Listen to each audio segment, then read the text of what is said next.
So what we're going to do is I'm going to talk through a little bit of the introductory stuff to kick us off. And then about midway through, Radu is going to come up here and show some, about a half dozen different demos of using Brigade. So Brigade is a project that is part of the CNCF. I want to kick off by putting the documentation and the GitHub link right here at the front so that you can pull that up and look at that whenever it's convenient to you. But if you can get to brigade.sh, from there you should be able to kind of follow along from wherever you are. So one of the things that my team is responsible for is we are kind of charged with kind of pushing the limits of what sort of things we can do in the cloud native ecosystem. And one of the exercises that we do to do this is we say, okay, well, let's try and think about the systems we use in a little bit of a different way. So we're hanging around at breakfast one morning and we got to talking about operating systems. And you know, the similarities of operating systems and the cloud native ecosystem that was emerging. And we basically said, all right, well, when we're talking about an operating system, what are we talking about? And we looked it up, of course. This is probably the Wikipedia definition. An operating system is the program that basically manages all the other programs. And we said, all right, so what if we started talking about Kubernetes as an operating system? Can we apply that metaphor? And A, does it make sense? But B, does it show us any new things that we could do with Kubernetes now that we didn't realize we could do before? So we said, all right, well, if an operating system manages processes on a machine, we should be able to talk about Kubernetes as something that manages containers on a cluster. And the analogy kind of roughly holds from there. So then we said, all right, well, if we can kind of get away with talking with this analogy, what are some of the things we like to do on our operating system that we haven't figured out how to do in Kubernetes yet? One of the answers that we had was, well, package management would be good, and that's where Helm came from. But another one was, it'd be kind of cool if we could do shell scripting, because we keep hacking all kinds of interesting things together with shell scripts, right? Because shell scripts give us this opportunity to add some flow control to the commands that come on our operating system, right? So I've got commands like ls that by itself is useful when I'm interactively working on ls-lah or whatever. But when I start scripting them up, I can add some flow control around those and take some basic building blocks and build something that's slightly more sophisticated and then maybe even more sophisticated and so on, right? So we have these OS operating system shell scripts that kind of look like this. We get some flow control, we get variables, we get conditionals, and then we can make use of the commands that are already built in. So we're kind of excitedly talking through this stuff, and we said, all right, well, what would it look like if I tried to do shell scripting inside of a cluster? What would it look like if I could basically take that kind of flow control logic and apply that to containers instead of to individual programs? And what if I could basically say, just like shell scripting doesn't have to know what ls does before I can write a shell script, can I come up with kind of a general purpose scripting-like thinger that will allow me to take containers and just kind of work with them as they are? So remember, I showed this shell scripting example for something bash-like. Well, we want the same kind of feel, right? We want to be able to say, if I run this kind of container, for each time I run this container until I meet some particular condition, I want to execute these other containers, and I want to take that data and do something interesting with them. So that's kind of the shell of the idea around which we built Brigade. So Brigade is now a cloud native, a CNCF sandbox project, but it started out at Deis, and then when Deis was acquired by Microsoft, my team basically has just continued to work on it. We have contributors from multiple different companies, and we have users from all around the world at this point, but we do still contribute quite a bit to this project. All right, so what is Brigade then? How do we describe this thing? One way to describe it would be the shell scripting thing. Another way would be to say, well, it's sort of like a framework for doing event-based or event-driven scripting inside of Kubernetes. We built it to be as lightweight as possible, and we built it to be utterly Kubernetes native. In some cases, I think we made some mistakes there that we will get a chance to redo when we kick off the Brigade 2.0 planning cycle early next year. But when we built it, we wanted to build it as Kubernetes native as possible and keep it as lightweight with the fewest possible dependencies. And then, of course, we wanted to make sure that we could chain together different containers to make workflows. So what I'm thinking about when I say containers and workflows, right? We're familiar with containers.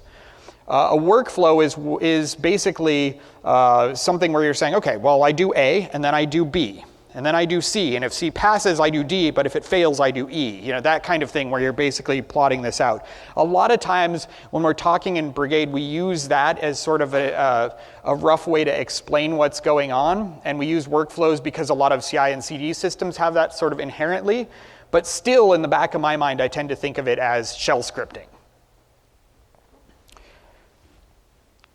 So we started with this pattern, and we said, how are we going to build something that can do this?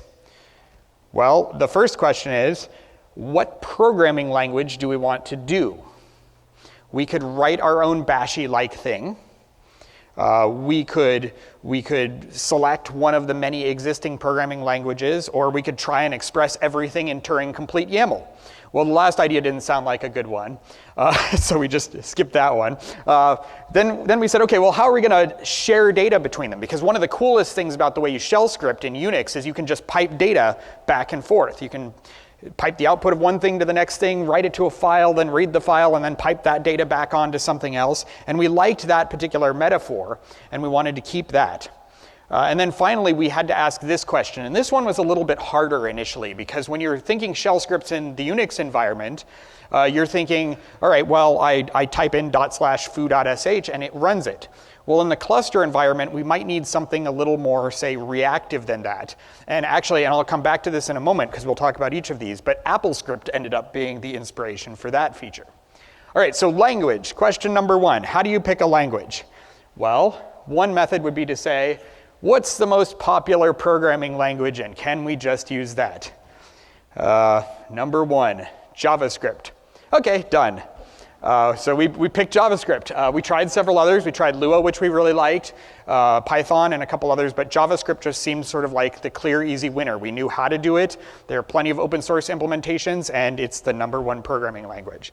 So it also had a rich ecosystem of tools available to us. We didn't have to worry about IDE integration. And it was extremely flexible, as we've seen throughout its life cycle. It started as a browser-based language. Now there's a lot of server development. There's a lot of edge development.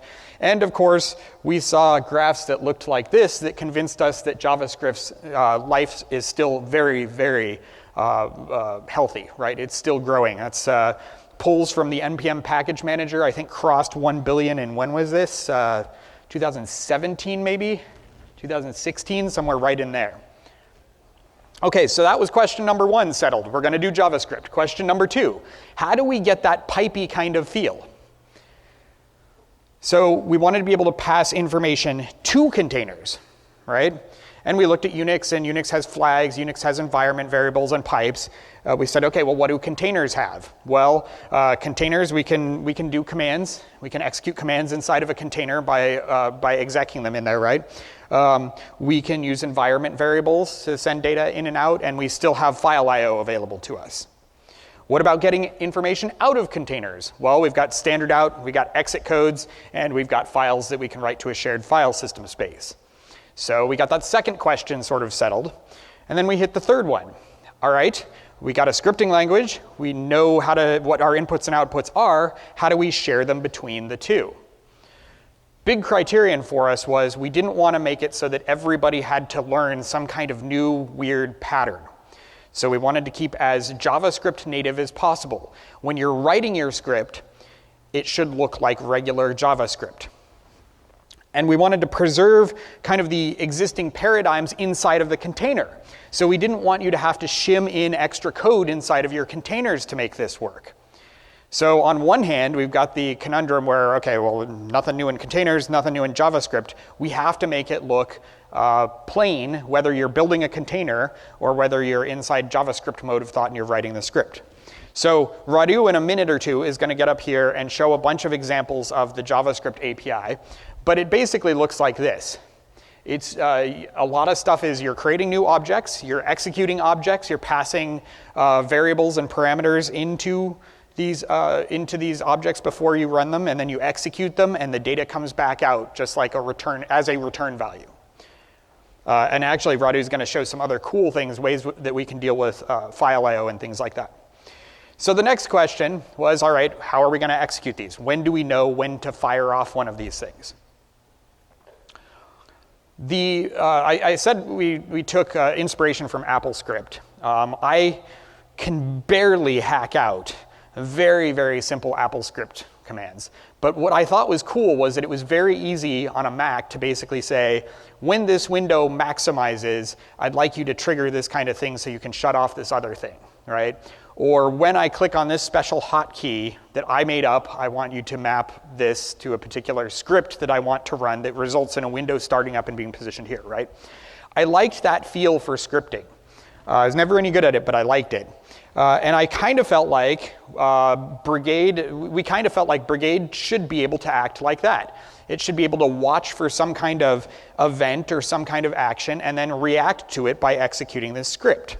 So the event handlers basically become the entry point for our JavaScript. So as you read a Brigade script, what you'll see is, on some event, do this function. So where would these events come from in a cluster?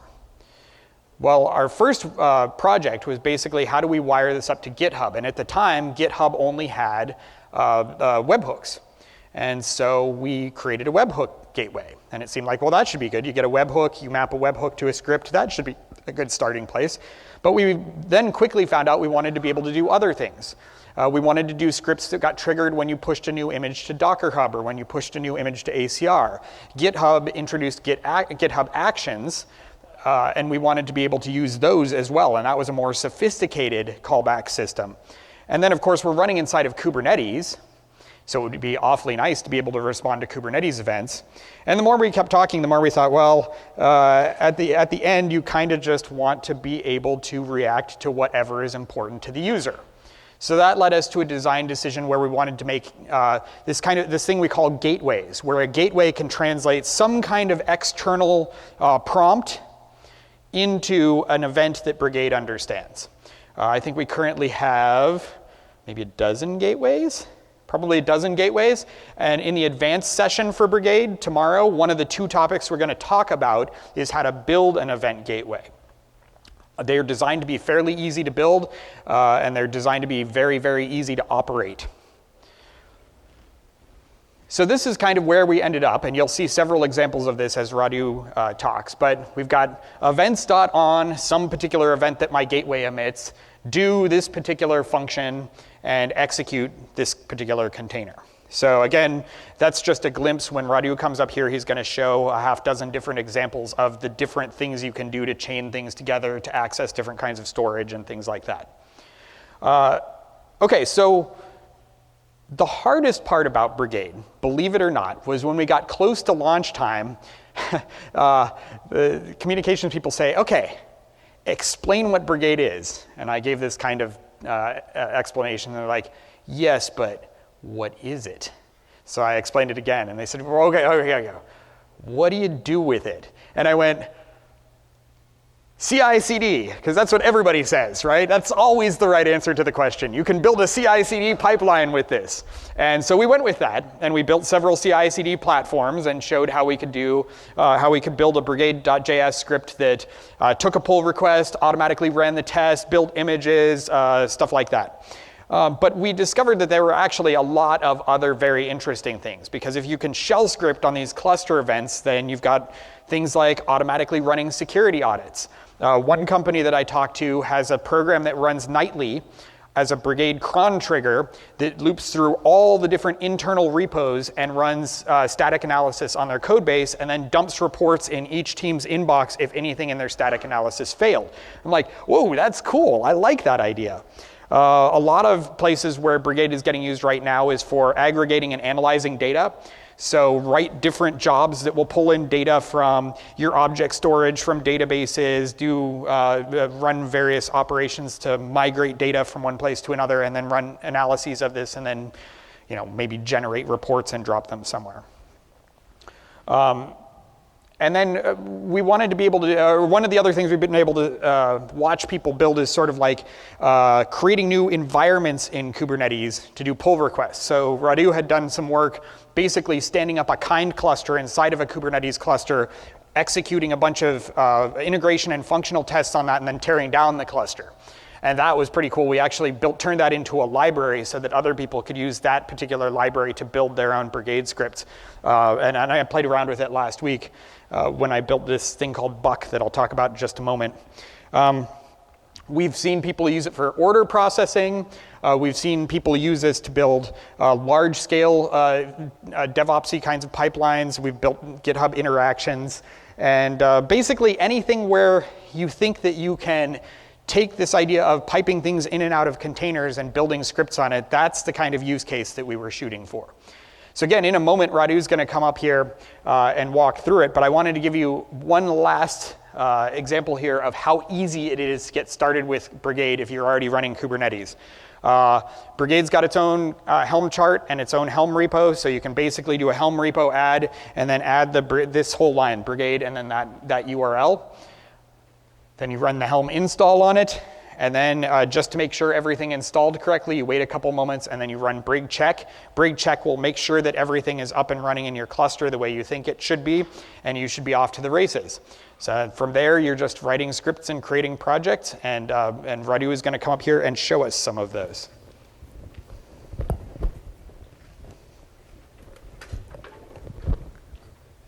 There you go. Thank you.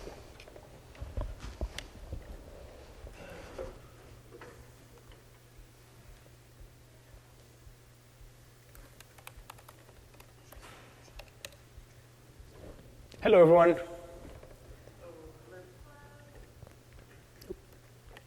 Okay, so we've seen so far the thinking behind how Brigade came to be the way it is, and a bunch of use cases. So right now it'd be nice to walk through some simple scenarios of actual things that you could run and how you would operate Brigade, how you would monitor things, look for logs, and exactly what is happening when you're running Brigade scripts.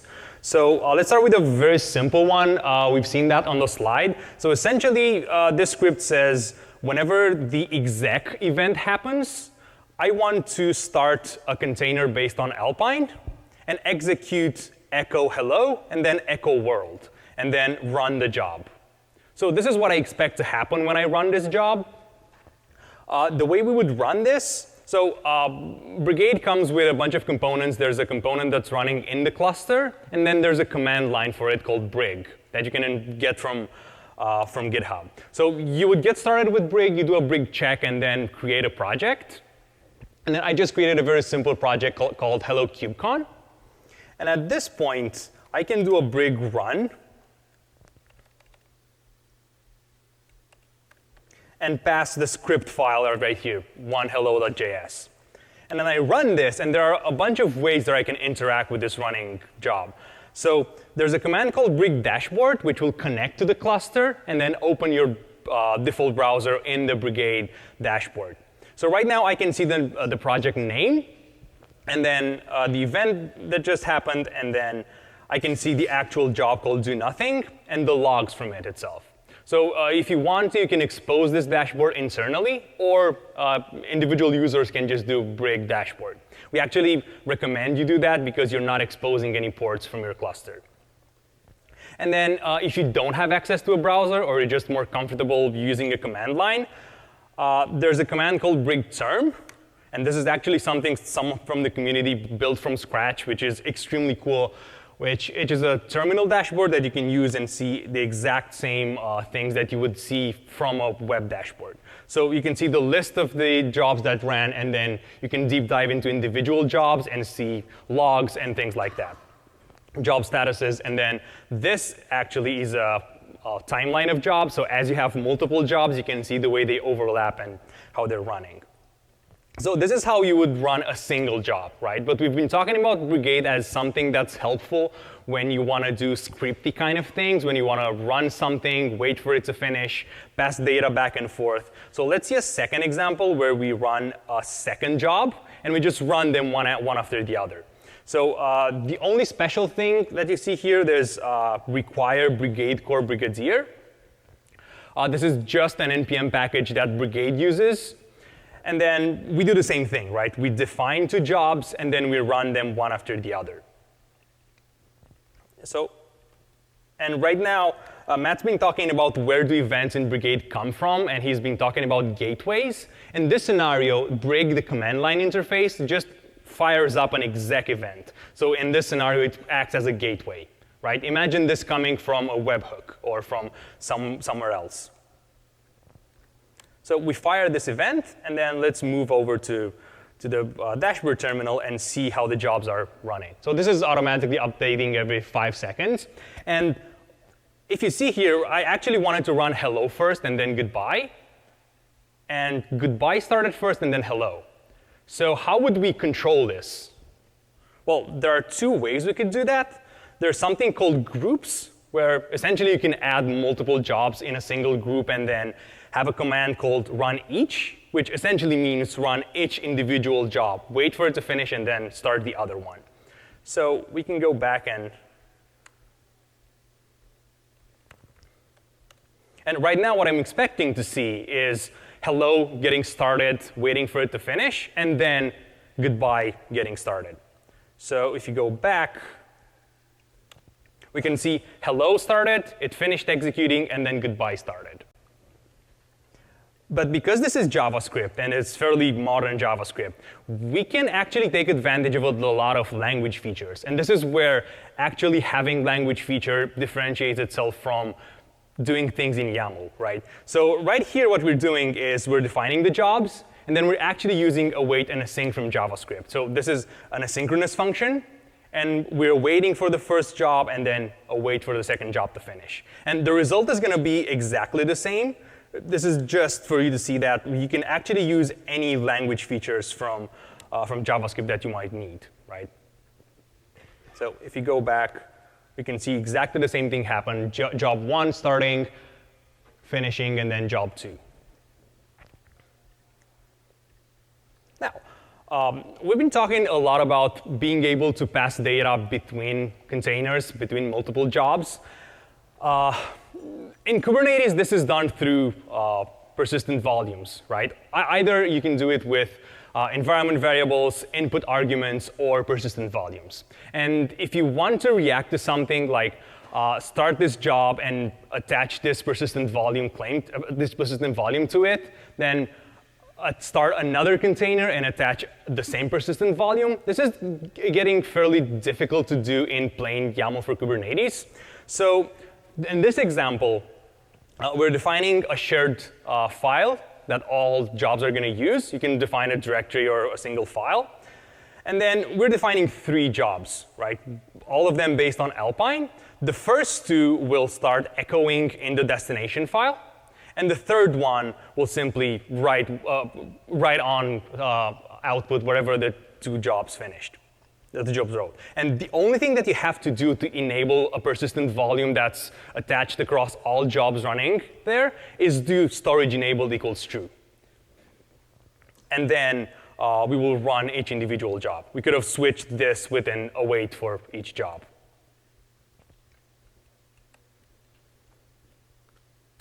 So what we expect to happen here is Brigade is going to create a persistent volume. And it will create the first job. It will attach the persistent volume claim to the first job. It will then attach the same persistent volume to the second one. That will finish, and then it will attach it to the third one. And what we expect to see is in job number 3's output to see whatever was written in that file, which we expect to be hello and world. So if we take a look at the logs of job number 3, we essentially see the outputs of all of the jobs that what they've written in that persistent volume. And this is created as a new persistent volume for each new event that's happening. A second type of storage that we can attach to Brigade jobs is something called a cache. So if you've ever waited for exactly the same build on GitHub to build the same thing and then it took the same amount of time, then you could probably attach a build cache, which in this case, the only thing you have to do is cache enabled equals true. And what will happen is, based on the job name, Brigade will attach the same persistent volume to the same job across multiple executions. So even if you had an event happening yesterday and then another event happening today, if the job name is consistent and if it's the same cluster, then Brigade will attach the same persistent volume. So this becomes interesting when you execute the same event multiple times. So what we're going to do is we'll execute the same event a couple of times.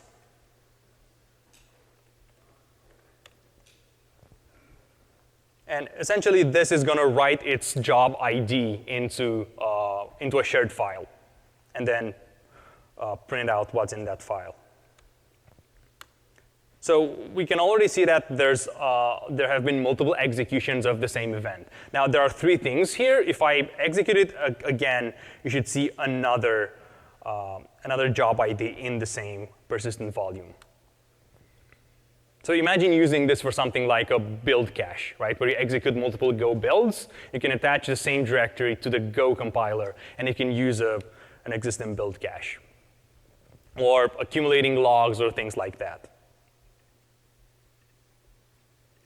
But there's also a simpler way to pass data. If you actually need persistent volumes to pass complex data and actual files, you can use persistent volumes with build storage and build caches. But if you only want to pass out very simple data like an ID or an output, a result, an exit code, you can use standard input and output, right? So we define two jobs, both of them based on Alpine. And then for job 1, we echo something to standard out. And then for job 2, once job 1 is finished, and this is another way you could wait for a job to finish, just JavaScript. We could have used groups, or we could have used a wait and a sync here.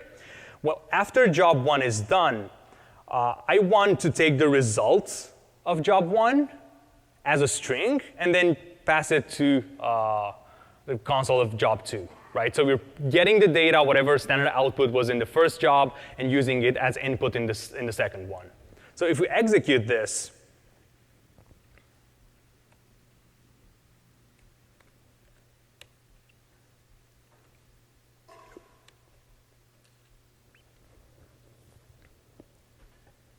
you can see job 1. That just output world, and then job 2, which took the output world and then concatenated with the first one. So this is how you could get simple data out of jobs and pass them to other jobs. And then finally, you could imagine trying to react in case of failures. So this is some use cases where it becomes clear the things that you could do with YAML and things that are really difficult to do. So essentially, this is executed a number of jobs. And then if something fails, I wanted to catch an error and then do some cleanup process, right? So job 1 is going to exit successfully.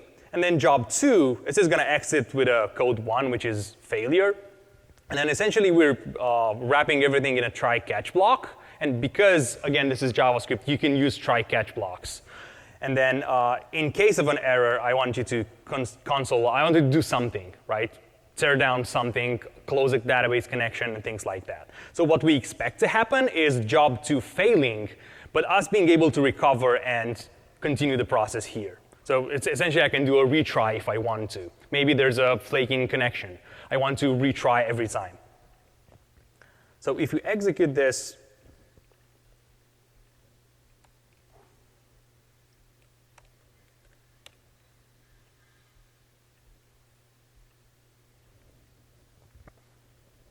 you can use any dashboard you want, right? So we see job 1 succeeding, and then job 2 just failed.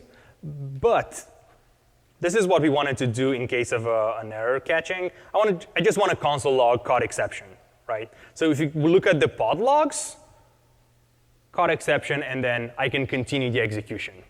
A final thing I want to show is because everything is running as Kubernetes objects, you can continue to use any logging method you have right now. You can look at the logs of this with Prometheus if you want to. We have an exporter for Prometheus. So it is just made of a couple of pods, and you can continue to use any tools you want. This is the demo that I have. Do we have any questions? And we have a couple of more slides if you want to.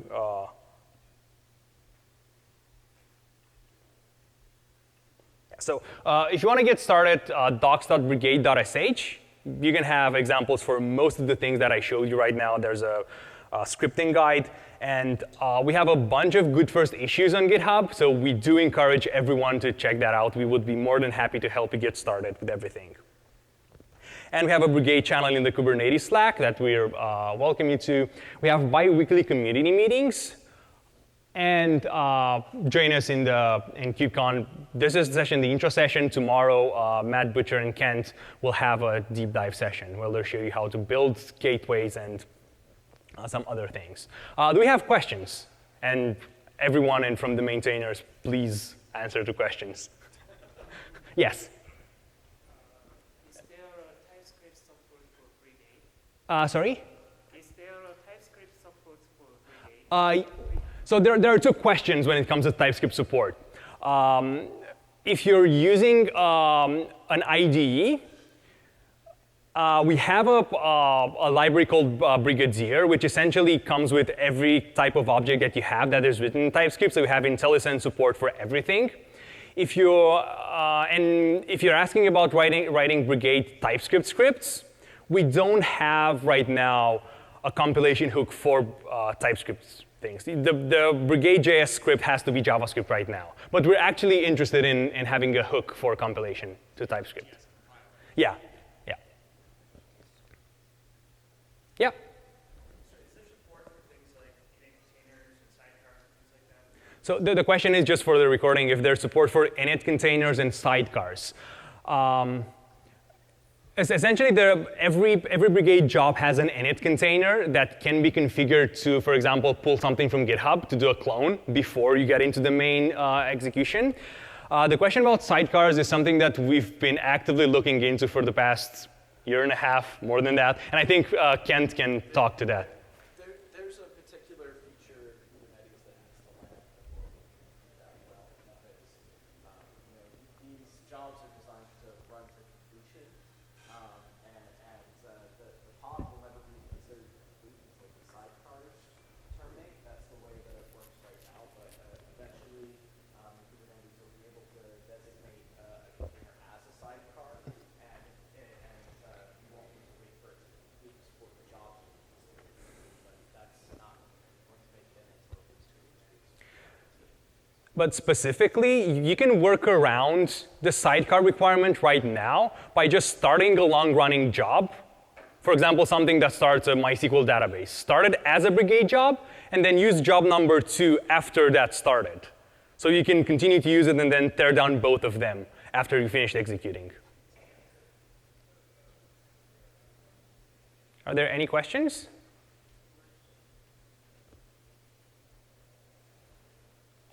Yeah. You mentioned earlier there were mistakes that you made that you want to fix in Brigade too.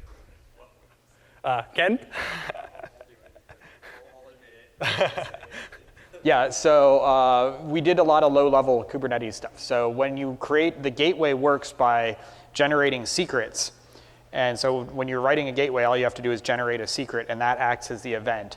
But Kubernetes is not as flexible as a message bus as we want it to be. We can't guarantee delivery, for example. So Kent has been doing a lot of research on if we fixed that in Brigade 2, what would that look like? That's probably the main one. What are the others big ones that we discovered as we went, and we'll talk about this at length tomorrow, that we should be able to rip out the JavaScript piece and plug in something else and use and allow somebody to build one that used its own interpreter. Kent piloted that. We actually got that work the necessary background work in, but in Brigade 2, that will be much, much easier. So if you want to write your own custom worker, we'd be able to do that. I'm forgetting at least one other. And other stuff. Yeah, we're gonna, and so in January, we will start kicking off formally the Brigade 2.0 process, and we'll basically just start dropping issues in the issue queue labeled proposal. Anybody is welcome to drop in issues in the issue queue labeled proposal, and we'll try and figure out what we want to do, how much we can do, and get going on that. So again, that'll be in January once the holiday season has passed. I think we are out of time. Yeah, we have one more question. Okay. Is the Brigade support operating system agnostic, such as Linux or Windows? Everything? Yep. Yeah, so we had this really cool demo that I gave once, and then it was too daring for me to try and set up my environment, where we had Windows jobs or Windows pods and Linux pods, and we were piping data out from one into the other. So if you can get your cluster running a combination of Windows nodes and Linux nodes, you can actually run a cross process, which means you can do some really crazy like legacy stuff where you're one of the weirdest things I have heard anybody come up to us and say, we did this with Brigade, was we had this language that some guy wrote in the late 70s, and we have all this code written in it. We managed to get it to compile for this particular target, and we can run a Kubernetes node there. And he comes and he says to me, so what we did was, we've got these running in containers here, and we can pipe stuff in and out of that coming out of the Windows and Linux containers that we normally use. And I'm like, that's really cool. I mean, just way outside the box of anything I thought people would be able to do. But yeah, if you can get it to run and schedule nodes in Kubernetes, then you can basically tag your jobs and say this has to run on a Windows node and this has to run on a Linux node, and it'll take care of all of that for you. Yeah, most of the ways you would constrain and use stains in Kubernetes work in Brigade as well. All right, thank you all very much. Do we have time for one more? I see one more hand.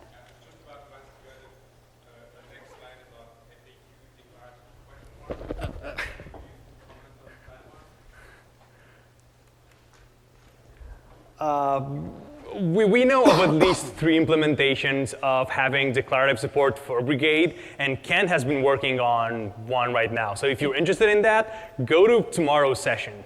Yeah, we will talk about that one at length tomorrow. Yeah. All right, thank you all very Thank much. you. Enjoy your morning.